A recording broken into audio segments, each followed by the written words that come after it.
All right, guys, here we go. Chris Fluck Podcast, episode 16. We got a book review today. It's just me sitting here talking to myself in this big open gym here. All right, man, we've done this before. Hit a couple books in the past. Man's Search for Meaning, Conscious Coaching, some stuff like that. Each month, just try to share a book that I've been reading and stuff that I think kind of applies to even some things that are going on today, and even some stuff that just happened this week with, we had another shooting at a school in Denver, which is a pretty tragic story, and why these things are occurring, it's really hard to tell. But this book, Tribe by Sebastian Junger, really kind of starts to dive in on some of these issues that we might have in society. So, to get started here, 6 million years ago, there's one single female ape that existed. She had 2 children, hypothetically speaking, 2 daughters, and one of those became the ancestor for all the chimpanzees, and the other could be your own grandmother. So from an evolutionary perspective, it's pretty amazing where we have come from. The term Homo sapiens just translates to wise man, and sapiens, Homo sapiens. The reason that we are wise is that we're able to cooperate in extremely flexible ways. With countless numbers of strangers, and that's why we end up ruling the world, and that how that whole saying goes, it takes a tribe. If we weren't able to cooperate, if we weren't able to take care of each other, we probably wouldn't have been able to adapt and be who we are today, and out hunt, outbreed, outlive just about every other species that's been out there. So, and the cool thing too about taking care of other people is that even looking at some fossil bones from different species like Neanderthals, they found bones that 30,000 years ago is when this group of people existed. They found some bones of Neanderthals, and they had physical handicaps, but they were able to tell that these individuals lived long, few years with these physical handicaps, and all that proves is that there was people taking care of those people that had the handicaps. So even going back 30,000 plus years, there's still some evidence out there that says the reason that humans are who they are, these hominids, or however you want to word it, are who they are. It's because we kind of took care of each other, and we stayed in a community, and we stayed in a tribe. So, like I was saying, we always cooperated with one another, and if you didn't, you were punished if you didn't cooperate with the group per se. So, If we didn't work as a unit here, we wouldn't have been able to adapt and become who we are. A simple thing like hunting, it's large game. There's group cooperation there, and there's sharing involved too. So, 2 of these human qualities that we have is we share food. 3 qualities: we share food, we cooperate, and we focus on having each other's back in terms of group defense. So if we're out there hunting a prey, big large animal back in the day, we had to work together, number one. We had to cooperate. We had to be on the same page. And we also had to take care of each other. Something else might be lurking in the bushes there. And that's the only way that you're going to be able to survive, is if you had each other's back like that. And then once those resources were found, once this large game got killed, or the hunting or the gathering aspect of hunting and gathering, the stuff needed to be shared. And, and when we talk about equity, it's not in the sense that, maybe somebody else got more food than the other person, but, everybody at least had a fair share of getting some of that food. They each had an opportunity to eat, and there wasn't one person that just like, I'm going to take all this food here and, you guys could go starve to death. I'm the king. I'm running the show, whatever. We didn't really see too much of that. And if we did, they were probably met with some resistance, and were either told to cut it out, kicked out of the group, killed, who knows what happened. But they were taken care of. So, and the political origins of this country, it kind of involves resource seizure in the sense that, in the 1700s, King George III tried to tax us here in America without really giving us a voice. The result of that was this great revolution that changed the world that we know today. And it was all because there was one man at the top who just wanted his share, wanted his piece of the pie, and then the tribe, the community, the people, they just didn't feel like it was worth it. And then in more present times here, in the 1960s, senior executives, they made $20 for every $1 earned by the workers. Now it's up to $300 for every $1. So these executives are taking a disproportionate amount of the food supply, the resources, because they have the power to do it. And that's really the only reason that they are doing it. It's not necessarily because they're adding that much value to it. They just were able to climb the ladder and get to where they are. So, these are just things that as I started this book, I started thinking about where, we're having some issues, say, in society.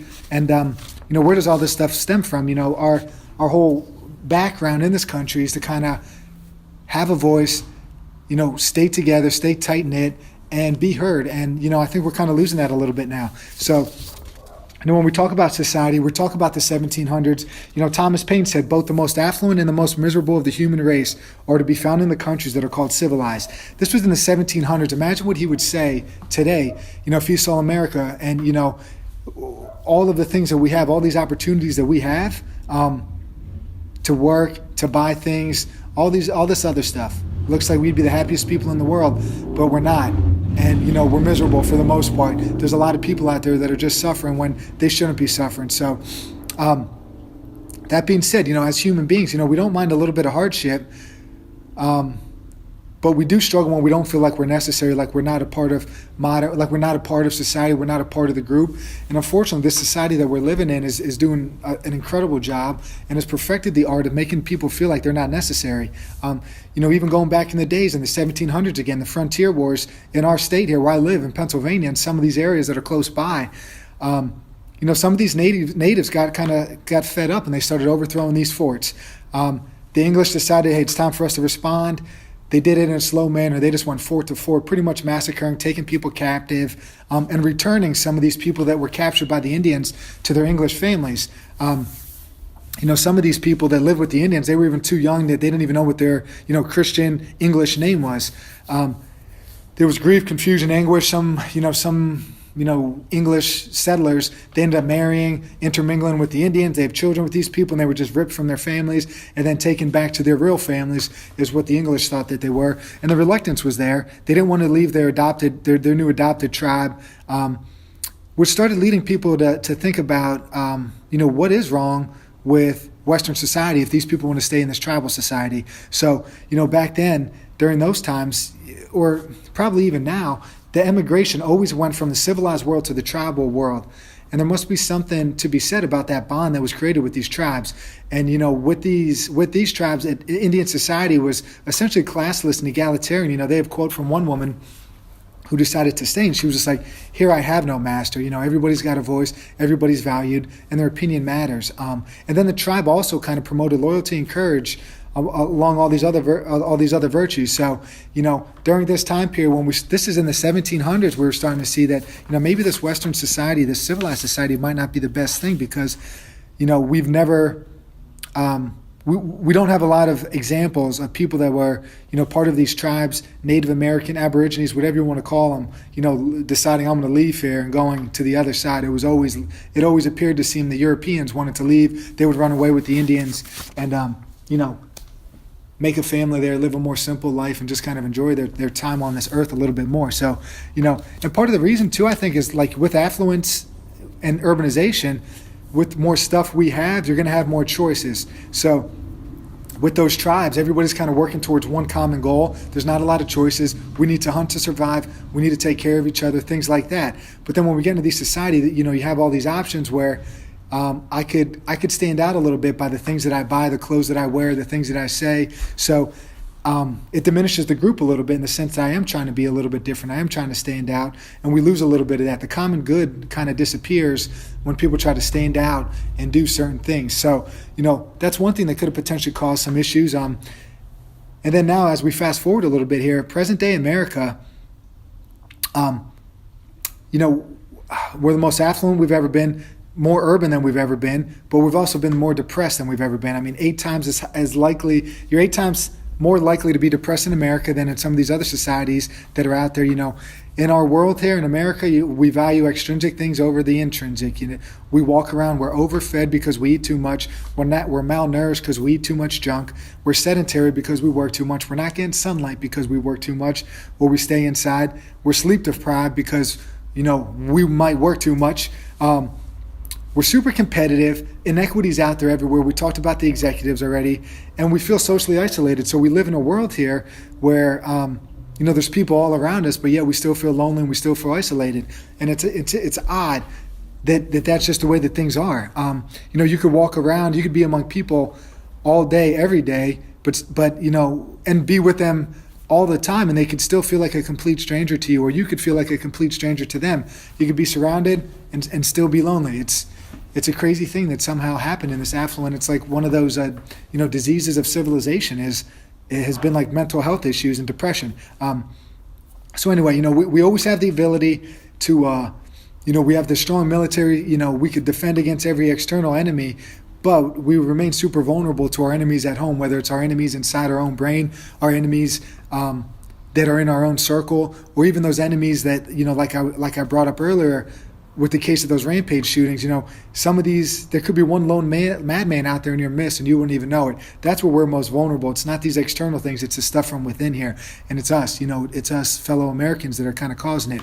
And when you look at things like, even this case that's out in Denver now, which is close by to where the Columbine shooting was, these places predominantly, this is not 100% of the time, but I would say almost 100% of the time, these shootings occur in affluent areas, towns, communities that are deemed safe, predominantly white, upper middle class, rural, crime rates not too low. That's where these rampage shootings are occurring, in these areas where people, where you would think these people are happy, where you're like, I'm striving to be that upper middle class, or I'm striving to have 2 cars, I'm striving to live in a society like that. And then when you finally get there, you realize it's not all it's cracked up to be, and those people want more than, or they're not satisfied. So it's like these extrinsic things, they're not really bringing happiness. And that's been said probably millions of times out there, but the value should be kind of placed on other qualities, more intrinsic stuff, as opposed to those extrinsic things, because what we're doing right now, what we have going on in some of these towns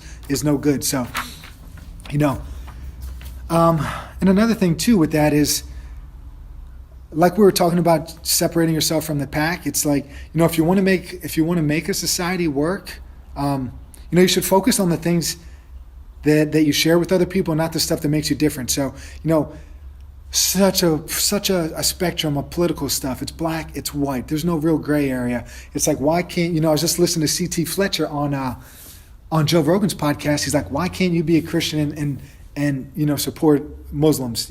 Why can't you be a Muslim and have some support for other religions like Jews? It's like, why do you have to belong to one group and put the other group down? It doesn't have to be like that. It should, the focus should be on what you guys share, not the differences that you guys might have. So, shared humanity qualities should be valued more than the differences. And, things like contempt, where, one individual feels like they're superior than the other individual and they try to put the other people down, that is the stuff that's going to tear down the society. And it's so toxic, when one person thinks they have moral superiority than the other, and then they direct it at somebody kind of from a place up here where they're just coming at them and just kind of beating them down with stuff. And all that does is just make people feel excluded, makes them feel more isolated. And I feel like that's what we got going on in this country right now. We need to do the exact opposite. Like, in this book, Sebastian Junger says the ultimate terrorist strategy would be just to leave our country alone, And recently, you're reading some stuff or hearing some things about these like Russian bots online where they're basically starting some stuff. They're trying to incite some riots. We already have these 2 polarizing groups. So these online bot things, they're going to stage a riot. They're going to stage a Black Lives Matter protest 1 block away from Blue Lives Matter protest. Try to get these people in the same area because of that contempt, that moral superiority one has to the other, just to try to rile them up a little bit, ruffle some feathers. Then no organizer shows up because the organizer is some bot that's just messing around online, trying to create this turmoil and trying to keep putting stoking that fire a little bit and putting feeding the fire. So I guess we could say so. Stuff like that. And we're kind of eating each other. We're breaking, us as Americans are kind of doing this to ourselves, man. We're kind of putting us in a situation here where, we have contempt towards other groups, and we're slowly but surely, eating away at our positive qualities, the stuff that, we fought for in the 1700s to kind of get our freedom back. So, and then even another little flashback too, when we were talking like 2008 with all this banking stuff and the amount of fraud and greed, like these 2 qualities were not have jived too well with our ancient ancestors, and they would have been removed, I would imagine, if there was people that took too much stuff, stole too much stuff. But in our society now, we have this banking crisis, and people, they got a slap on the wrist and they were able to commit fraud and greed at all-time high. And these are still the same people in positions to in positions of power with the banking world. So it's a little bit crazy. 2 years after that crisis, 5,000 lives. So the suicide rate went up 5% during the 2 years after that recession. That's 5,000 people that died all because of that recession, and it just stems from greed and fraud. And if we want to be that species that lives and continues to adapt and be here for long periods of time, that stuff needs to change. And greed and fraud is just, there's no place for it in terms of long-term survival. So, what brings people together? Margaret Thatcher said, in every upheaval, we rediscover humanity and regain freedoms. So what brings people together? Probably disaster. When disaster occurs, communities become more just, more egalitarian, more fair. The Germans bombed London during World War II, 57 straight days. They were just hammering. And, the more they bombed, the more defiant the people of London became. There was no quit in it. They grew together. It was a community of suffering. They got together, they banded together, and they tried to ride this thing out. And then, after those 57 days, the role reversed. And then the Allies, we pretty much bombed Germany much worse than they bombed London. And the same thing happened in Germany. Those Germans had a refusal to quit. The Nazis were, they banded together. It was the same thing that just happened, just the opposite. So they were like, both sides were like, we're just going to hammer them with bombs and beat them down. And what they envisioned was going to happen, the total opposite happened. And these people kind of formed these social bonds. And because of the disaster, these pro-social acts, of them helping each other out, they release different things in the body like oxytocin, dopamine, group approval, group morale just kind of raises up a little bit. So it's kind of crazy that what you would think would tear down a community actually brought them together. And they kind of longed for those days and kind of missed those times where they were all part of the same community. So, when people are actively engaged in a cause, it gives life purpose. And a lot of times, like we said before, modern society does a great job of taking kind of purpose away from our lives. A disaster, a terrible thing like that, what happened at 9/11 in this country where people got together, that type of stuff is what brought everybody together. And when we talk about 9/11, this is just, there was no rampage shootings 2 years after 9/11. Antisocial behavior decreased during that time. New York suicide rate dropped 20% in the 6 months post 9/11. Murder rate dropped 40%. Pharmacists saw no increase in first-time patients during that time. Veterans at the VA saw a decrease in symptoms. What happened is we got bombed and we banded together and we formed these strong social bonds. And, they were totally reinforced during that disaster. And it was actually a time of, it was a time of, joy in the sense that, we felt proud to be Americans. And all that happened because of the worst event that ever happened in our history. So, like I was saying, community of sufferers get built, and we feel better, psychologically when there's more involvement in our community. When you get out and work with some people, you get to do some stuff. And when these things happen, when these terrible events happen, your class, your income, your race, they all become overlooked. The rich die alongside the poor. You could be the wealthiest man in the world, and it doesn't matter because your town just got bombed, and you're going to be there laying in a ditch right next to the poorest guy in town, the homeless man in town. Or if your survival, if your life depends on that homeless man, that drug addict, that whoever that you deemed prior unworthy, if your life depends on it, things change. And the other way around too, that rich, wealthy man will show that sense of compassion and, save that man's life. At least I think he would. So, and then in these times of crisis too, you talk about things that happen, say in the coal mines.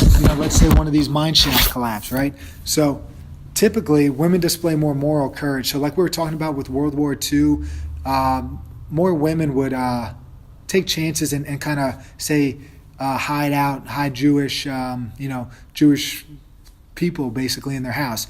And then the males on the other side they would show a little bit more physical courage. They would step out in front of something, try to stop something physically, whereas the women would do things morally. So in a group, say of all men, like in the mine shaft, over time, some of these males will take on the role that's typically played by the female. So these same roles, moral courage and physical courage, they still show up, even if there's only men there or only female there.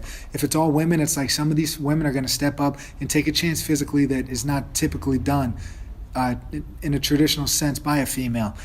The other way around, in a mine shaft, it's all men, say, for example, some of those men will start taking on roles of compassion, start being there for people. They might not be able to have the great idea. They might not take that physical, I'm going to go do this, guys, risk their life, but they might be there to kind of talk people through things, help them out mentally so that they could survive another minute, another hour, another day, another week, whatever it may be. So, you always kind of need that stuff. And, there's moral courage, there's physical courage. Both of them are super important. Both of them need to be, part of these communities when disaster occurs. And, One last thing here when we talk about some of these disasters.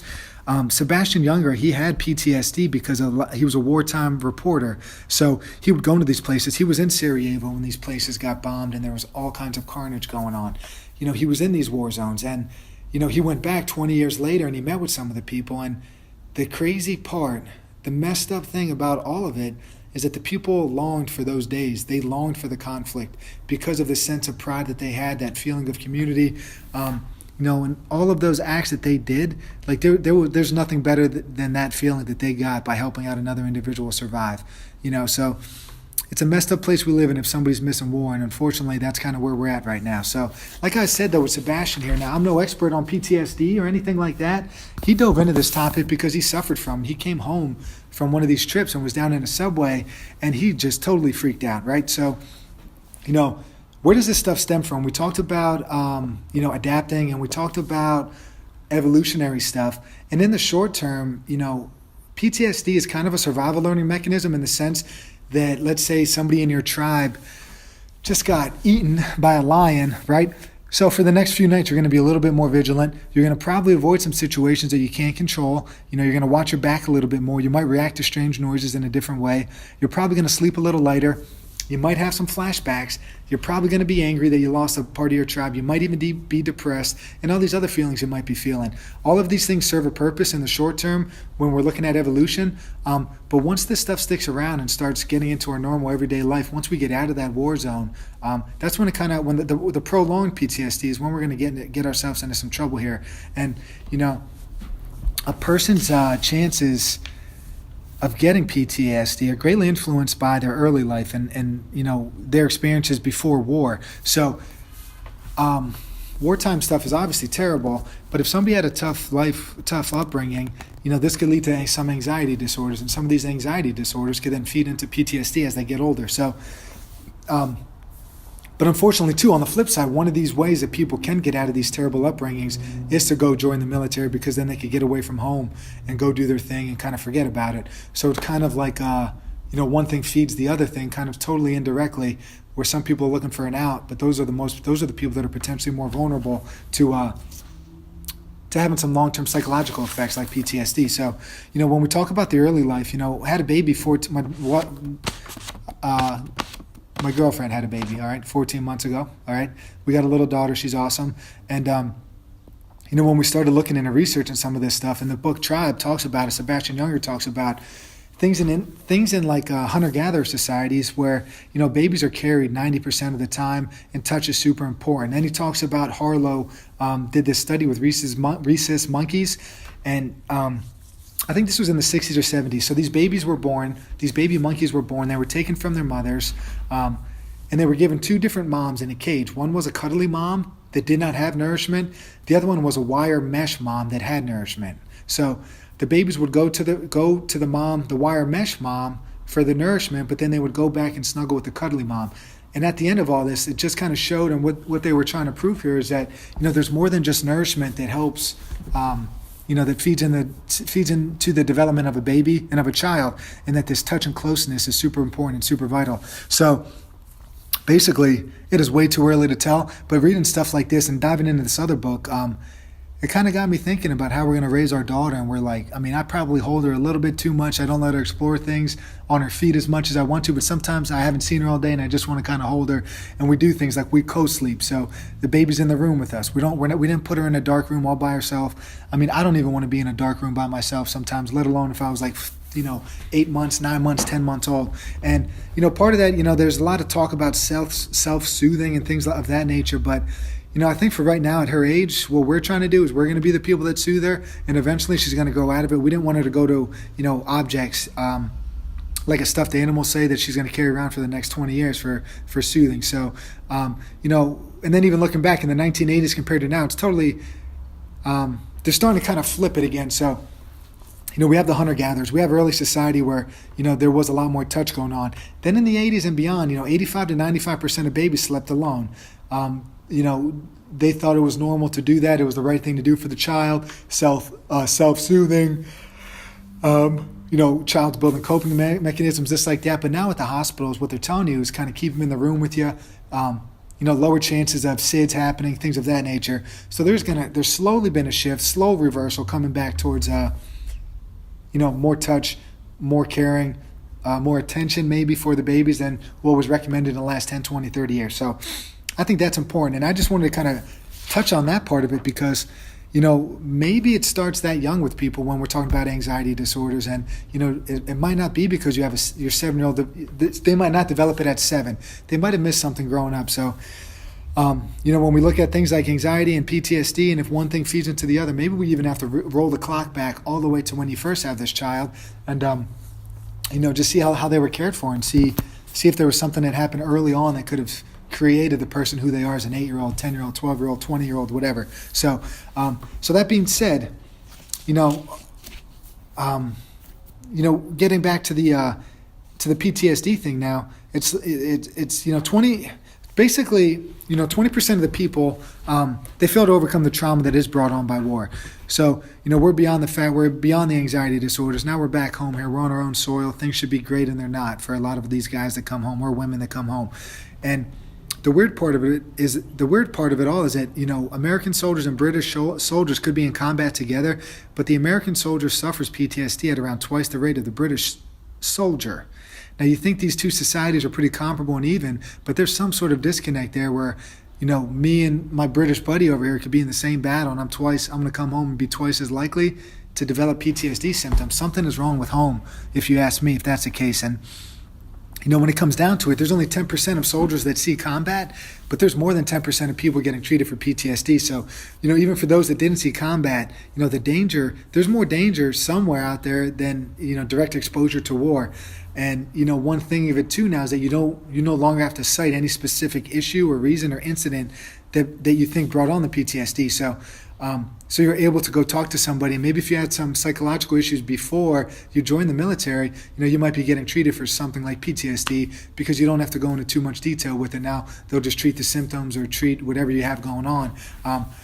Which could give some issues to the people that might actually be suffering PTSD from war-related stuff, because it almost waters it down a little bit in the sense that you don't want to treat people the same way all across the board just because everybody's experiences are different, but you also don't want to misdiagnose and things of that nature too. So I guess you got to be careful with it now. And at the rate we're going, there seems to be a little bit of a disorder there. So. And even just looking at some of these wars that are going on today, they're a lot safer than the previous wars. There's no trench warfare going on. There's a lot of other issues out there, hit and run tactics, these car bombs, these IEDs and things of that nature. So the threats are a lot different than what they were. It's not like head on, facing an enemy and just freaking shooting at each other, guys dropping dead right next to you. So, the combat is different, but, there's less people dying in these wars than there were back in the previous wars. But yet, when our soldiers come home now, they feel alienated, they feel depressed. And, it's kind of across the board. It's not always just soldiers that feel this way. It's a lot of people out there in society. So the issue doesn't appear to be the battlefield. The issue appears to be when they re-enter and come back into society. So, what about this society that we live in that's so dispiriting to come home to, where, these guys experience trauma, they're deemed like a victim after that, where they come home, people look at them a little bit differently. So instead of kind of praising them, they're like, they're walking on eggshells a little bit because they don't want to be the person to ask about, how was it? How's this? How you doing? Things of that nature. Nobody wants to be that person, but really maybe that's what that person needs. Maybe that person needs to talk to somebody, but instead they're made to feel like they're a victim and they have stuff, there's something wrong with them. And then all that does is just continue to feed into inadequate recovery. And PTSD, it's a disorder of recovery where, most of us, even going into the animal kingdom here, we are social beings and we see a benefit from, collective healing. So, you look at studies with lab rats, they recover more quickly from trauma if they're caged with other rats rather than being alone. We're the same way. Social resilience, being a part of a group, is a better predictor for trauma recovery than just having some personal resilience as an individual. We're able to adapt, having that social resilience thing.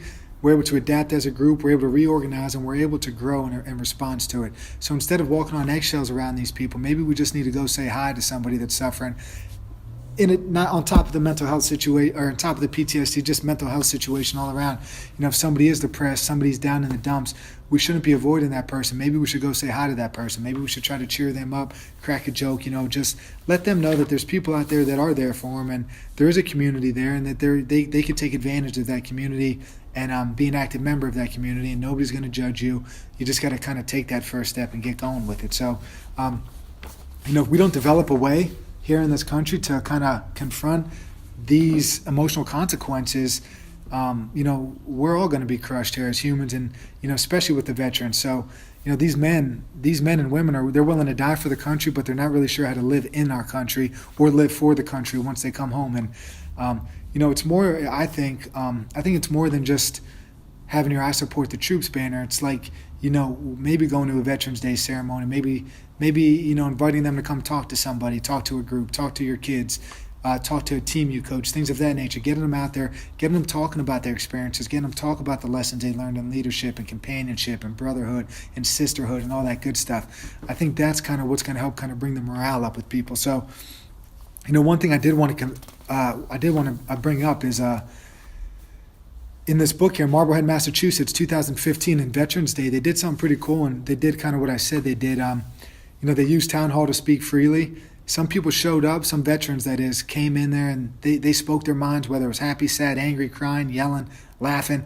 They had a big community ceremony, and it just gave people an opportunity to get up there, talk about what happened to them. It could have been F this person, or it could have been, that one individual that died alongside of them they miss and they'll never forget, and life will never be the same.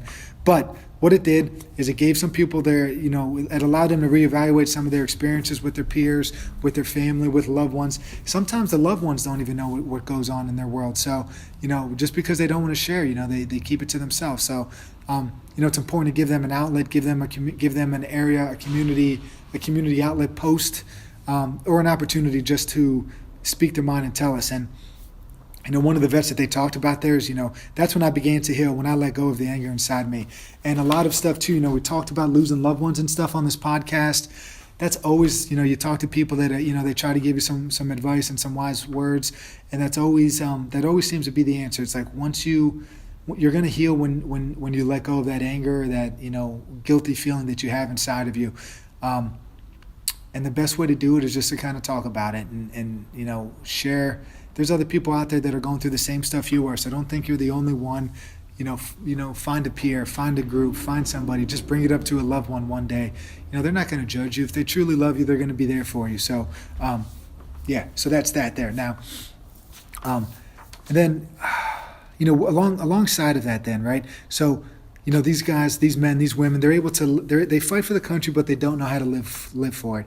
And I think, there's a theory that, I just read about, who knows how long ago, the self-determination theory. And it really kind of changed my life and my mindset, because there's 3 areas that people need in terms of, living their life and being motivated to live the best version of themselves. They need to feel confidence. They need to seek control. They need to feel that they can control the outcome and experience mastery of a certain skill.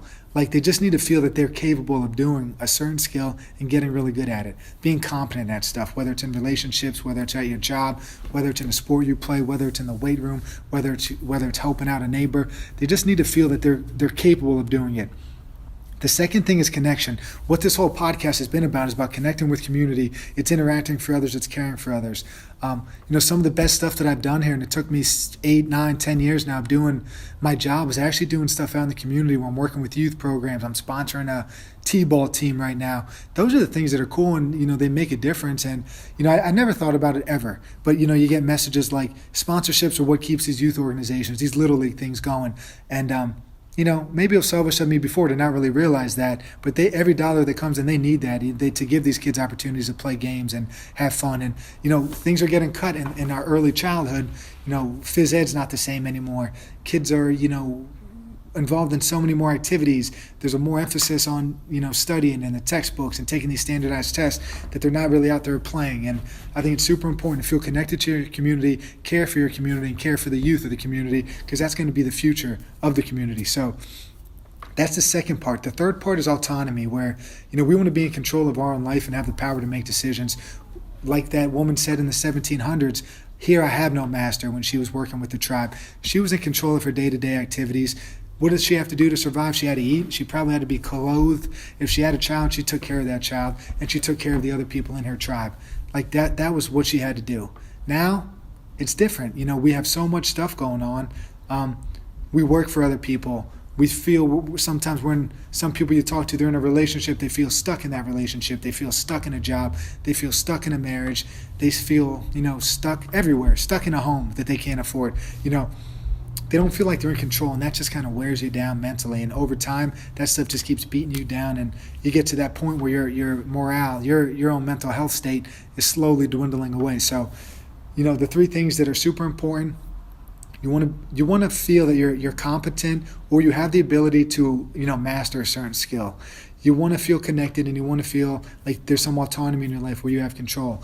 And we want to be satisfied. If we want to be satisfied with our lives, we have to feel that we are the reason. Like, we are the reason for where we are. We made these decisions to get there. It wasn't from somebody else. It was our choice to join this community. It was our choice to be involved in this organization. It was our choice to seek out extra help. It was our choice to become better at a certain skill. And it was our choice because I'm in control of my life. Like, we need to be in control, and we need to feel like we're in control. So, that's a self-determination theory. And, lastly, Sebastian Junger talked home. What is it, right? What is home? Robert Frost, the author, home is the place where when you have to go there, they have to take you in. Home is a place where you feel comfortable, where you feel like you could be yourself, where you feel like you could become yourself, and you don't have to worry about anything like that. And, any negative things that might happen. So, you don't have to worry about those kids in the school picking on you, or that coworker that's a total ass and doesn't do his work. Home is that place, it's hard. It's that place where you sleep, but it's also that place where you stand and you feel good about yourself. And if we don't have that sense of home, that sense of community, that sense of being a part of a tribe, it feels like we're kind of floating in midair. And, I was listening to a TED Talk, I just listened to it this morning just to kind of get an idea. And, one thing this man said was, it's hard to get your bearings when you are in midair. It's hard to find your bearings when you're all over the place, where you don't know what's going on in life. And we need to be kind of smacked out of it sometimes. We need to be told, guys, girls, you could do whatever you want to do, right? Just get out of this state of flux, take control of your decisions, be a part of a community. If you feel like you can't afford to miss work, then you're going to be stuck in that rut all the time. Go join a community thing, take some time off, go have some fun with some friends, do things of that nature. Feel like whatever you're doing, you're in control of your life. Be a part of a group, take care of your group, and stop being negative, stop holding contempt for other groups, things of that nature. So guys, I wanted to run through this one. This is a very short book. It's a very quick book, and I highly recommend it to everybody. This is it, man. I sat around taking notes upon notes upon notes, and I was scared that I wouldn't have enough content, and I probably didn't. Or no, I was scared I had too much content, but this is probably the shortest podcast we got here. So just talking about a few things, guys. Sebastian Junger's Tribe, great book. Pick it up. A few other things we got going on. I got some podcasts coming out soon. I got a sports psychologist coming on I'm excited about. I've got the National Strength and Conditioning Personal Trainer of the Year. He's going to be coming on soon from a couple years ago. Previous winner. He's going to be on soon. I've got a great friend of mine, former professional runner, coming on. And we're going to start diving into some of these things. A lot of it's going to be about the psychological component, because that's where I like to focus. The self-determination theory, how you get yourself to these certain levels. How do you motivate yourself? Is it intrinsic motivation? Is it extrinsic motivation? It's all of this stuff. Is there a sense of community there? Do we need that group to help get us to where we want to get to?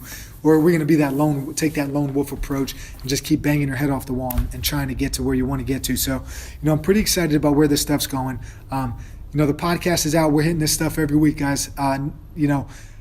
Already told you what we got coming up. We have some content out on Patreon. We're going to just start doing some short videos, pumping them out on YouTube, pumping them out online. Basically, all of this stuff right here, guys, we're breaking it down into some micro content. We're going to talk about some issues in society, some evolutionary components, PTSD, self-determination theory, home, what is it to you, things like that. So that's it, everybody, man. Find us on patreon.com. This podcast, iTunes, Google Play, Stitcher, YouTube. Said Patreon already. If you listen to this on iTunes, Google Play, or Stitcher, I think you could rate on Stitcher. But anyway, rate us, give us a bump, subscribe. All it's going to do is just help us kind of climb through the rankings here, trying to build a fan base. We're almost halfway through the year. On pace, a little bit behind pace to put out one every week. So I'm trying to get back on pace here. I got to get 52 of these bad boys out. Guys, if you have questions, comments, concerns, let me know, man. Hope you guys have a wonderful day. Peace, everybody.